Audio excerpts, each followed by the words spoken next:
वालेकुम। अच्छा, हमने जो आज टॉपिक स्टार्ट करना है ना, वो हमारे पास है डाइसैकराइड। हम कार्बोहाइड्रेट्स पढ़ रहे हैं ना, सबसे पहले जो बायोमॉलिक्यूल है, उसमें हमने कहा था कि इसकी डिफरेंट क्लासेस होती है, जिसमें हमने कल डिस्कस की थी मोनोसैकराइड। तो आज हमने पढ़ना डाइसैकराइड।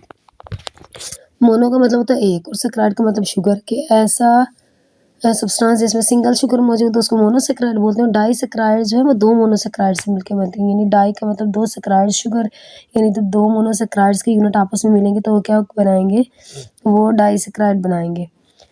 अच्छा, ये जो है ना डाइसैकराइड जो है ये लेस सॉल्युबल होती है वाटर के अंदर। पानी के अंदर इतनी ज़्यादा ये जज़ब नहीं होती, अब्जॉर्ब या सॉल्युबल नहीं होती, हल नहीं होती पानी के अंदर इतनी ये। They are less sweet in taste, और इतना इसका टेस्ट जो है ना वो मोनोसैकराइड से कम मीठा होता है। इसकी प्रॉपर्टीज़ भी आ जाती हैं। इसमें एग्जांपल हमारे पास आती है सुक्रोज़ की और माल्टोज़ की। सुक्रोज़ कैसे बनता है, जब दो मोनोसैकराइड यानी ग्लूकोज और फ्रुक्टोज, हमने बात की थी ना मोनोसैकराइड में हेक्सोसिस में ग्लूकोज, फ्रुक्टोज और गैलेक्टोज की। तो अगर दो ग्लूकोज मॉलिक्यूल आपस में एक ग्लूकोज और एक फ्रुक्टोज आपस में मिलेगा तो फिर हमारे पास बनेगा सुक्रोज, और अगर दोनों ग्लूकोज के मॉलिक्यूल आपस में रिएक्ट करेंगे तो हमारे पास माल्टोज बनेगा। ये स्ट्रक्चर हमारे पास है सुक्रोज का, कि एक ये ग्लूकोज का मॉलिक्यूल है, ये ग्लूकोज का मॉलिक्यूल है, ये फ्रुक्टोज का मॉलिक्यूल है। ठीक है, अब ये इन दोनों में से जो ये वाले इनके ग्रुप्स है ना, इनमें से एक OH देगा और एक H देगा। जब एक OH और एक H देगा ये बनेगा ये वाटर बन के रिलीज हो जाएगा H2। तो जब एक वाटर रिलीज हो गया OH और H, दो H और एक O, H2O बन के रिलीज हो जाएगा और एक O बचेगा, और यहाँ पे सिंगल दरमियान में बॉन्ड बना लेगा, और इस बॉन्डिंग की वजह से ये डाइसैकराइड बन जाते हैं। यानी जब दो मोनोसैकराइड आपस में मिलकर बॉन्ड बनाते हैं तो उसको हम क्या बोलते हैं, बॉन्ड बनाने के बाद एक नया सब्सटेंस बनाते हैं, उसको क्या बोलते हैं, डाइसैकराइड। और यहाँ पे ग्लूकोज और फ्रुक्टोज आपस में मिल रहे हैं और ये मिलके क्या बना रहे हैं, सुक्रोज बना रहे हैं। और उसके बाद यहाँ पे है माल्टोज। ठीक है, माल्टोज कैसे बनता है, एक ग्लूकोज और दूसरे ग्लूकोज का मॉलिक्यूल। इसी तरह यहाँ पे भी एक ग्लूकोज का मॉलिक्यूल होगा, एक ग्लूकोज का मॉलिक्यूल ये है और एक ग्लूकोज का मॉलिक्यूल ये है। यहाँ पे भी OH था और यहाँ पे भी OH था, तो इन्होंने वाटर को रिलीज कर दिया और दरमियान में ये जो है O आ गया है, और इस बॉन्डिंग को हम ग्लाइकोसाइडिक बॉन्ड भी बोलते हैं। और बुक में नहीं वैसे इसके बारे में डिस्कस किया हुआ, और इसकी वजह से आपके डाइसैकराइड्स बन जाते हैं। उसके बाद हमारे पास तीसरी टाइप आती है पॉलीसैकराइड्स की।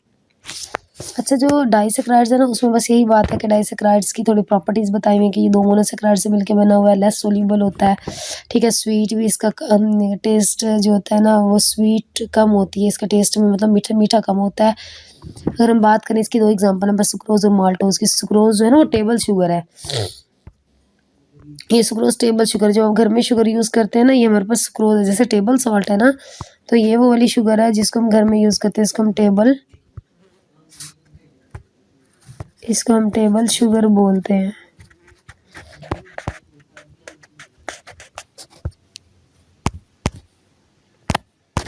अच्छा, अगर हम बात करें पॉलीसैकराइड्स की, ऐसे तो पॉलीसैकराइड्स जो ये सबसे लार्ज होते हैं। पॉली का मतलब मैनी, इसमें बहुत ज़्यादा हंड्रेड्स और थाउजेंड्स जो मोनोसैकराइड है ना वो आपस में मिलते हैं, तो इससे ये पॉलीसैकराइड्स बनते हैं। ये पानी के अंदर इनसॉल्युबल होते हैं और टेस्टलेस, क्योंकि ये बहुत ज़्यादा कॉम्प्लेक्स है। जो कॉम्प्लेक्स चीज़ होती है वो आसानी से पानी में डिजॉल्व नहीं होती, तो ना पॉलीसैकराइड पानी में डिजॉल्व होते, ना ही इनका कोई टेस्ट होता। और ये हंड्रेड्स और थाउजेंड अमाइनो एसिड मोनोसैकराइड्स हैं, मोनोसैकराइड्स उनसे मिलकर ही बनते हैं।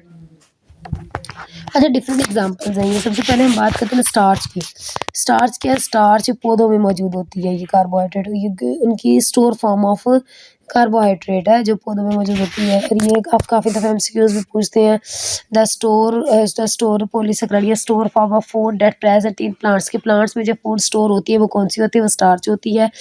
ठीक है, स्टार्च जो स्ट्रेट चेन भी होती है, ब्रांच चेन। स्ट्रेट चेन का मतलब है कि इसमें एक सिंगल चेन की फॉर्म में भी जो है ग्लूकोज के यूनिट अटैच होते हैं, और ऊपर नीचे यानी चेन की फॉर्म में भी जो है वो अटैच हो सकते हैं। ये हमारे पास स्टार्च है कि स्टार्च जो है वो पौधों में मौजूद होती है। याद रखना ग्लाइकोजन क्या होती है, ग्लाइकोजन एनिमल्स में स्टोर फूड होती है, यानी हमारे अंदर जो फूड स्टोर है कार्बोहाइड्रेट या ग्लूकोज जो स्टोर है हमारे लीवर और मसल्स के अंदर वो ग्लाइकोजन की फॉर्म में है। ठीक है, यही बात होती है ना कि हम जब एक्स्ट्रा ग्लूकोज जो है इनटेक करते हैं तो वो हमारे लीवर में स्टोर हो जाती है और वो ग्लाइकोजन की फॉर्म में स्टोर होती है। तो जो हमारी बॉडी में या एनिमल की बॉडी में ग्लूकोज स्टोर होती है, एक्स्ट्रा ग्लूकोज स्टोर होती है फ्यूचर यूज़ के लिए या बाद में इस्तेमाल के लिए, वो है ग्लाइकोजन, और पौधों में वो है स्टार्च, और हमारी बॉडी में या जानवरों की बॉडी में वो लीवर और मसल्स में स्टोर होती है। ये हाईली ब्रांच्ड चेन होती है।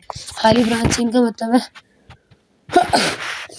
कि इसमें जो मोनोसेक्राइड्स के यूनिट्स हैं जो अटैच है ना, वो एक सिंगल चेन में अटैच नहीं है, वो ऊपर नीचे ब्रांच्ड चेन बना लेते हैं और इसको तोड़ के इससे एनर्जी की ज़रूरत को पूरा किया जाता है, क्योंकि glycogen store form of glucose है। जब हमारी बॉडी में हम कोई ऐसी फूड इनटेक करें जिसके अंदर ग्लूकोज या शुगर की मिकदार ज़्यादा है, तो जो एक्स्ट्रा अमाउंट ग्लूकोज होती है ना वो आपके लीवर और मसल्स में जाके स्टोर हो जाती है, और जब उसकी ज़रूरत होती है तो वहाँ से वो रिलीज़ हो जाती है और हमें एनर्जी जो है वो प्रोवाइड करती है।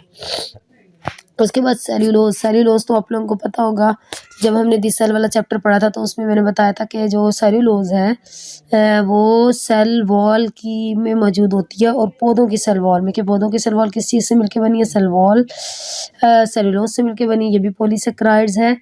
अच्छा, इसमें भी स्ट्रेट चेन होती हैं, ग्लूकोज यूनिट यानी जो ग्लूकोज होते हैं वो स्ट्रेट चेन में बिल्कुल अटैच होते हैं, और ये फॉर्म प्रेजेंट होती है किस चीज़ में, प्लांट की सेल वॉल में। It is found in the cell wall of plant. ये प्लांट की सेल वॉल में क्या होती है, मौजूद होती है। और इसके बाद हमारे पास लास्ट जो पॉलीसेक्राइड है वो हमारे पास आता है काइटिन।